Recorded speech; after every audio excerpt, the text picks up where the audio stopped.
محرم این قلب زارم را کجا پیدا کنم؟ قاصد عشق آمده با کی او را همراه کنم؟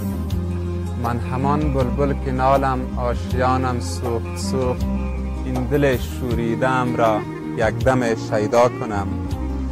صبحگاهان ناله هایم را شنیدی باغبان، دور شو ای باغبان من سیلی از گلها کنم.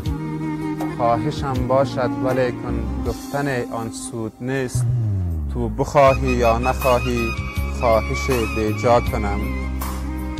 من همیشه این چنین گویم تو را ای نازنین، گر فقیر آیی به سویم من تو را پادشاه کنم.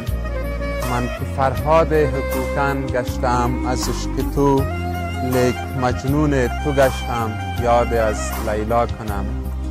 شب دراز از تو حکایت ها نمی آید بیاد، قصه از سرگذشت وامق و عذرا کنم. تا به زلفان سیایت پیچ در پیچ است عزیز، سوره و لیل خانم تا به زلفت وا کنم. از فراقت گریه کردم نور چشمانم برفت، صورت زیبای تبون ما چشم خود بینا کنم.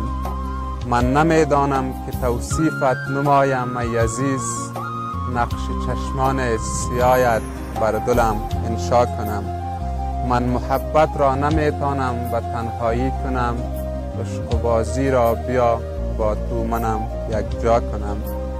بلبل عشقم کجا شد سنبلش برباد رفت، تا خودم در شهر بلقیس یاد از مینا کنم.